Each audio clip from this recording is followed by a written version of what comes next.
আজকে বড় একটা পার্টি আছে, চালু করে টেবিলটি পরিষ্কার করে রাখ। কিরে সাগর, কত দূর? এই তো তাম্বির ভাই, আর দুইটা টেবিল পরিষ্কার করার বাকি আছে। তাড়াতাড়ি এসব পরিষ্কার কর, আজকে একটা পার্টি আছে। এগুলো যদি অপরিষ্কার থাকে তাহলে এমনও আছে পার্টিটা ক্যান্সেল হয়ে যেতে পারে। আচ্ছা ভাই, আপনি কোনো টেনশন করেন না, আমি সবগুলো টেবিল পরিষ্কার করে রাখতেছি। আচ্ছা ঠিক আছে। আর বুঝলাম না, তোর আজকে মন খারাপ কেন? না ভাই, তেমন কিছু নাই, এমনিতেই। তেমন কিছু না মানে? তুই এই রেস্টুরেন্টে আমার সাথে 5 বছর ধরে কাজ করস।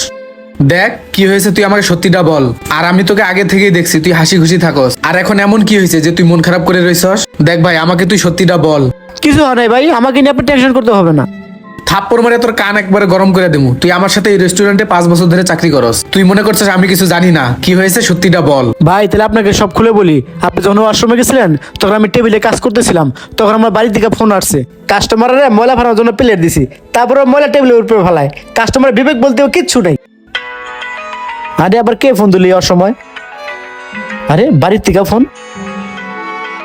হ্যালো মা। আমি তোর মা না, আমি তোর চাচা। কি খবর চাচা? তোর মায়ের নিয়া আমরা হাসপাতালে আইছি। কি মা হাসপাতালে? কি হয়েছে মার? তুই চালু করে বাড়িতে আয় পর, তোর মার অবস্থা খুবই খারাপ। আচ্ছা, আমি মহাজন সবাই কইয়া দিই ছুটি নিতে পারি কিনা। দেখি মহাজন সবাই ফোন দিয়ে দেখি ছুটি লওয়া যায় কিনা। হ্যালো মহাজন সাহেব। হ্যাঁ বল। আমার মা খুব অসুস্থ, মেডিকেলে ভর্তি, আমার 2টা দিন ছুটি লাগবো। দেখো সাগর, তোমাকে কোনো ছুটি মুটি দেওয়া যাবে না, কারণ আমার এই হোটেলে আজকে 2 লাখ টাকার ডিল আছে। এই ডিলটা ফাইনাল হলে আমার হোটেলে অনেক বড় একটা ক্ষতি হয়ে যাবে। আমি গ্রামে আসি, গ্রাম থেকে এসে নি, তারপর তোমার ছুটি দেখবো। এখন ফোনটা রাখো তাড়াতাড়ি।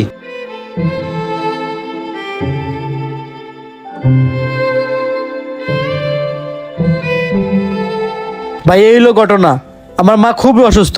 আমি মহাজনের কাছে 2 দিন ছুটি ছিলাম, মহাজন ছুটি দিল না। ভাই এখন আমি কি করব?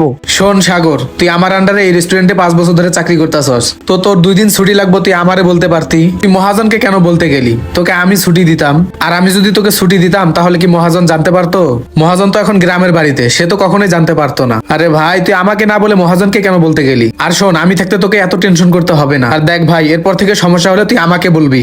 এই নে, এখানে কিছু টাকা আছে, তুই এখনই দেশে চলে যা, মহাজনকে বলতে যাবি না, ঠিক আছে? তোর মায়ের হসপিটালে নিয়ে চিকিৎসা কর, আর এদিকে আমি সামাল দেবনি সোহাগরে নিয়ে। সোহাগ এদিকে আয়।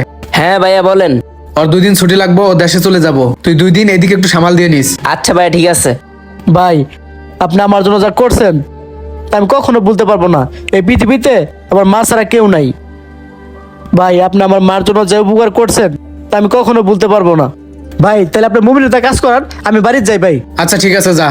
আর সোহাগ শোন, ওই যে ওই কোনার টেবিলটা সুন্দর করে পরিষ্কার কর, এখানে কিন্তু পার্টি হবে, ঠিক আছে?